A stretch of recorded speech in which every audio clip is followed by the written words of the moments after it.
In this video, I'm going to offer a critique of a short video made by Tim Challies titled Seven Sure Marks of a False Teacher. So let's jump right in and listen to Mr. Challies. And I'm going to play a little bit and then pause and offer a critical response, and that's how we'll proceed. You search through the long history of the Christian church and you'll see that false teachers have been present at every time and present at every era. They were in the early church, they were in the medieval church, they were in the Reformation church, they were in the Puritan church, and of course they're in today's church. False teachers have been a plague since the very beginning. They're a plague in our day. But what's interesting to me is that while the times change and while the circumstances change, the methods of these false teachers really don't change very much. Whether you're looking at the first century or you're looking at the 21st century, you'll pretty quickly spot 7 sure marks of a false teacher. Okay, so let's pause here at the beginning. Now, as we watch this video, the first thing I want to say is Mr. Challies describes these false teachers as a plague. It's a rhetorically strong language. But beyond that, I just want to point out that as we watch this video, we'll see him actually conflating two different distinct groups. I believe he's doing that at least. And the first group, we can call them hucksters. Some of them are predators. These are people, hucksters or predators, are people that don't actually believe the things that they're saying. They don't really care about them. All they want to do is manipulate and take advantage of people. Okay, so that's hucksters or predators. The second group, we can call them heretics and heterodox. So heterodox comes from hetero, different, and doxa, belief or really worship. So it contrasts with orthodox, which is straight or right. So if you want to get your teeth straightened, you go to the orthodontist. Well, orthodox means straight or right worship or belief.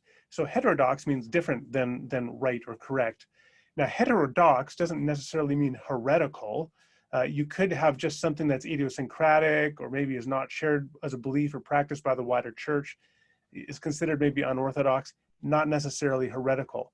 What do I understand heretical to mean? Because many people have different definitions.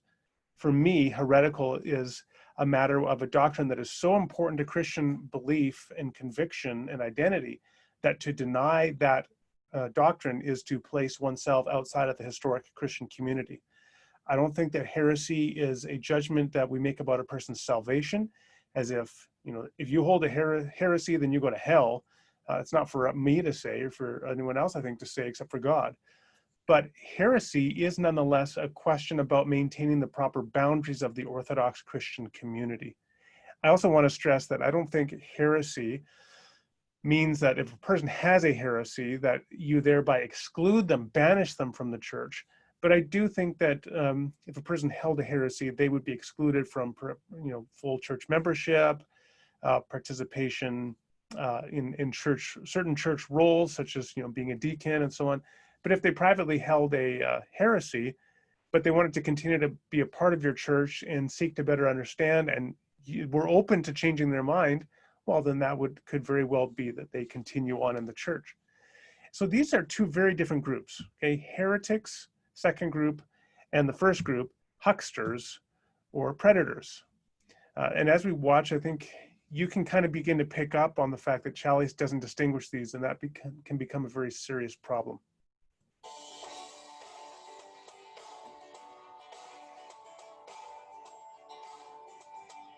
Today we're looking at 7 sure marks of a false teacher, and here is the first one. False teachers are man-pleasers. At heart, these false teachers are not interested in looking good in the eyes of God. They're really only interested at looking good in the eyes of men. They're what the Apostle Paul referred to as ear ticklers, teachers whose great skill is learning what other people want to hear and then just giving it to them, just regurgitating what people already want to hear. Instead of challenging them, they flatter them. Instead of exposing sin, they affirm sin and they coddle sin. Listen to what the Bible says about a true teacher. But just as we have been approved by God to be entrusted with the gospel, so we speak not to please man, but to please God who tests our hearts. False teachers speak to please man. Second. All right, so the first one is False teachers are people pleasers. Now, this is a great example where it's important to distinguish between hucksters and heretics. And it's pretty clear that heretics or heterodox people are not people pleasers. They're not going along with what other people want to hear. On the contrary, they're fundamentally challenging particular Christian doctrines. And they often face expulsion or moral or social censure from the Christian community as a result. In some cases, one of the most infamous being Michael Servetus being burned to death at the stake in Calvin's Geneva, John Calvin's Geneva, because he rejected the doctrine of the Trinity. And he did so in a particularly provocative and irascible way. But nonetheless, he was executed for that. He was not a people pleaser. Michael Servetus was not out to win friends and influence people. He was out there to teach what he thought was correct and arguing that the rest of the church was wrong. So heretics or the heterodox are not people pleasers. Yes, it is true that the first group are hucksters and predators. Although even in that case, I would suggest it's really not people pleasing that is going on. Rather, it's people manipulation. In other words, they tell you what you want to hear to the extent that they can gain control over you, win your trust, and manipulate you for their own purposes and ends. So frankly, I think that Tim Challies' first point is really a misfire on both of those groups. He neither correctly describes hucksters nor heretics. Let's turn to the second one. False teachers bring their harshest criticism against God's most faithful servants. And I'm sure you've seen this before. False teachers, they always save their most brutal attacks for the people who love God the most and serve God the best. Just think of the Apostle Paul, right? His whole ministry was constantly threatened by people. His letters are weighty and strong, they said, but his bodily presence is weak and his speech is of no account, right? Even more so, you can think of Jesus Christ, who suffered constant attacks from who? From the religious authorities. Religious teachers continue today to rebuke and to belittle God's most faithful servants. Okay, there's a little bit of an irony here. I just mentioned that Michael Servetus was burned to death in Geneva. So Michael Servetus would probably say, you know what, Challies, you're darn right. God's people are persecuted by false teachers. Calvin and the City Council of Geneva are the false teachers, and look at how they're persecuting me, just like they persecuted Jesus.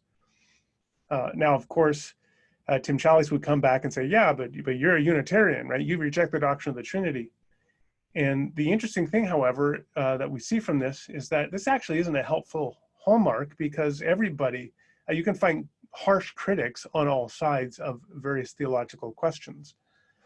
I tell you, I have found among my harshest critics are, in fact, Christians, and specifically some certain Reformed Christians. Tim Challies, incidentally, reviewed one of my books 10 years ago or 11 years ago. He gave it a pretty negative review. Certainly not the most negative review I've ever had, but he criticized it. I mentioned in a recent video that Steve Hayes, a Calvinist blogger from a blog called Triablog, who recently passed away, has been attacking me for about 10 years until he passed away. Had written literally dozens and dozens and dozens of articles criticizing me, actually tried to get me fired at my institution, called up my pastor and tried to get me disciplined. And he lives in another country. Does this mean that Steve Hayes is a false teacher because he's attacking me? Well, no, and that doesn't follow, right? I mean, it is possible that I am a dangerous menace to society, and he was trying to stop the menace to society. So the second criterion doesn't really illuminate the issue. You really have to come back to the question of whether the person that is being attacked is actually an Orthodox Christian who's living in a way consistent with the life and teachings of Jesus Christ. Third, false teachers teach their own wisdom rather than God's wisdom. False teachers always teach their own foolishness instead of divine wisdom. This means then that the ultimate source of their teaching is their own minds, it's their own hearts, it's their own sinful desires. Listen to what God said through the prophet Jeremiah. He said, "The prophets are prophesying lies in my name. I did not send them, nor did I commend them or speak to them. They are prophesying to you a lying vision, worthless divination, and the deceit of their own minds." That was true in Jeremiah's day. It's just as true in our day. The problem with this criterion is that it's so binary. It's like either you're teaching God's truth or you're teaching a lie. So when you have, like, for example, a disagreement between Calvinists and Arminians, right? And Tim Challies, well-known Calvinist, it's almost like the only options he gives us is that Calvinists perhaps are teaching the truth and Arminians are teaching a lie. And of course, there's much more subtlety in the world than that. The world is not just blacks and whites, it's shades of gray. And some people can be wrong in certain things and nonetheless have insights, legitimate insights in other areas. False teachers, heretics, can have insights. In fact, if you study church history, I would submit it's one of the insights of church history that people who have later on been identified as having had heretical views, Origen, Arius, Apollinaris, to give three examples from the early church, Theodore of Mopsuestia from the 5th century church, and so on, many examples like this. People who got certain things wrong theologically nonetheless had many insights, and the church benefited very much from them. It was never just a matter of either it's God's truth or it's a quote-unquote lie. Fourth mark of a false teacher. False teachers ignore what is of greatest importance to focus instead on what's of lesser importance. False teachers, they always place great emphasis on small commandments. Well, they blatantly ignore the great ones, the important ones. They skip over what the Bible emphasizes the most to focus instead on these little verses and these minor characters.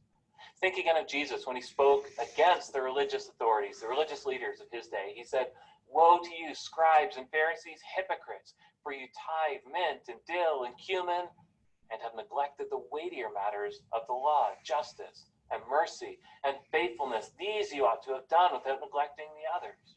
From Matthew 23. You can tell a false teacher when he governs godliness by keeping the smallest rules, even when he gladly and blatantly breaks the big ones. Okay, on this criterion, I think that at this point we're kind of moving away from hucksters and heretics into another group, hypocrites. So we got hucksters, we got heretics, and now we have hypocrites. And the hypocrites are the people who tithe, dill, and cumin, but they don't take care of their parents or honor their parents, etc. They don't care about the weightier matters of the law. Here's the problem with this one. Again, we get into the binary issue versus shades of gray, is we're all hypocrites to some degree or other. We all read the law and interpret it and interpret our own righteousness in a way that not all of us, but most of us, right? In a way that let's say goes with our confirmation bias and our optimism bias to make ourselves look better. Jesus, of course, talked about precisely this kind of hypocrisy in his famous, wonderful illustration of the man with a plank in his eye that tries to pick out the speck in another person's eye. But the thing to appreciate about that is that kind of hypocrisy is not some hallmark of some outgroup that we call false teachers.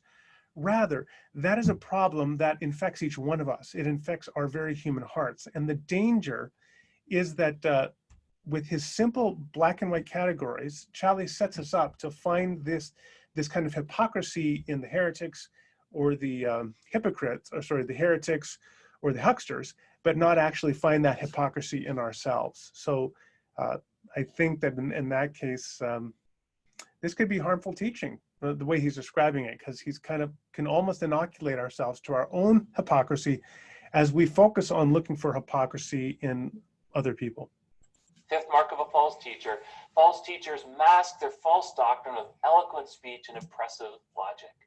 See, a false teacher can't bring a consistent interpretation of the Bible. So what does he do? He hides blasphemy and he hides dangerous doctrine behind what seems to be a powerful argument, behind this eloquent use of the language. He offers to his listeners the spiritual equivalent of this beautiful, attractive piece of candy that's laced with deadly poison. It appears scrumptious, valuable, delicious, but it'll still kill you dead. Paul had to remind the church in Corinth. He said, "When I came to you, brothers, I did not come to you proclaiming the testimony of God with lofty speech or wisdom." Paul came with a simple message that had all the power of God behind it. This is probably the most ironic of all of Mr. Challies' points. So he begins by, he critiques here, quote unquote, false teachers because of two things. First of all, he says at the beginning of this clip that they use logic, as if that's a bad thing. I mean, logic just is the logos, right? Is the movement from, in this case, from premises to conclusion, being clear about what your reasoning process is, what the evidence and arguments for your beliefs are. Logos, reasoning, is actually a good thing. In fact, in many places, it's described in scripture positively that Paul himself, I mean, it's interesting that Tim Challies here quotes Paul, but of course in Acts 17, we read about Paul going to the synagogue in Thessalonica and Berea, and also later on to Athens, into the secular marketplace, and reasoning with them from the scriptures, and in case of Athens, reasoning with them from their statutes and unknown God, and by quoting their own prophets, right? The Stoic philosophers. Paul actually used a whole lot of reason. And now we're supposed to think that that's bad and that's a sign of a false teacher. Now, the even more ironic thing is that Challies then also talks about the fact that they use rhetoric or winsome persuasion, that quote unquote, a false teacher allegedly tries to win you over by speaking persuasively. Well, again, that's what a good apologist does, right? You always are prepared to have a reason for the hope that lies within, okay, reasoning, and then you share it with gentleness and with respect. That's 1 Peter 3:15. That's what you are supposed to do. And in fact, Challies quotes here from 1 Corinthians 2. Well, in 1 Corinthians 1, Paul begins by talking about the foolishness of God is greater than man's wisdom. Did you note what Paul is doing there, however? He's speaking rhetorically. He's actually making a rhetorical point, and he's presenting a logical argument through winsome persuasion, which allegedly, according to Challies, is a hallmark of a false teacher. The last thing I want to point out by way of the irony of what Tim Challies says it here is that he concludes by giving an illustration. It's like a piece of candy that's very tasty and scrumptious, but it's deadly inside. It'll still kill you dead. Did you notice what Challies was doing there? He was using rhetoric. He was using a vivid metaphor, a symbolic image in order to communicate effectively to the viewer. Does that make Tim Challies a false teacher? Because he used logic to some degree and he used rhetoric? Clearly not. So this is just very poorly thought out as a hallmark of false teaching. If this is what false teaching looks like, then Paul the Apostle is an excellent example of a false teacher. Sixth mark of a false teacher: false teachers are far more concerned with winning others to their own opinions than in actually helping people and bettering people. Honestly, they don't care about you. They care about themselves. They want your loyalty. They want your money. They want your body. They want something, anything. Jesus said, "Woe to you, scribes and Pharisees, hypocrites, for you travel across sea and land to make a single proselyte, and when he becomes a proselyte, you make him twice as much a child of hell as yourselves." See, false teachers, they're ultimately not in the business of bettering lives and saving souls. They're ultimately in the business of winning followers and then gaining power, gaining authority for themselves. On this sixth point, this is the one where I really want to come back and emphasize how important it is to distinguish hucksters and predators in the one hand from heterodox and heretics in the other hand. Everything that Tim Challies just said here is true, I agree, of hucksters and predators. They don't care about you. They just want to manipulate you. They want your money, or they want your body, or they want your power, or something else. They want to use you. You have to be aware of that. But that's not true of heretics and the heterodox. Again, they genuinely believe things to be true that other Christians believe to be unorthodox or perhaps even heretical. Not only do they believe those things are true, in many cases, they're willing to give their lives for them. They're willing to become socially stigmatized by a particular Christian group, perhaps. They might be willing to lose their job. Why? Because they value these things so much as things they believe to be true, and because they value you. So if a Christian, for example, becomes convinced that the doctrine of the Trinity is false, like Michael Servetus did in the 16th century, and they get fired from their job, let's say they're a professor at a Christian school or something, and they lose their job as a result. and they go ahead and they still keep teaching this. Don't tell me that they don't care about you. They certainly care about you. They cared about you enough to lose their own job. They could have lied about it and kept their job, but no, instead they sacrificed their job knowing that they might lose it as a result, which they did. That happens all the time. So heretics and the heterodox are very different from hucksters and predators. And it's very unfortunate that Mr. Challies just kind of blends them all together here, or at least doesn't clearly distinguish these as different groups. The seventh, the final mark of a false teacher: false teachers exploit their followers.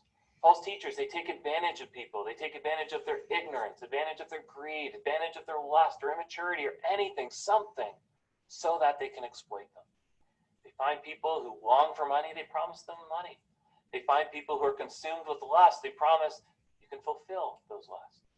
That's exactly like Peter warned. Listen to what he said. He said, "But false prophets also arose among the people, just as there will be false teachers among you. What will they do? Who will secretly bring in destructive heresies, and in their greed they will exploit you with false words."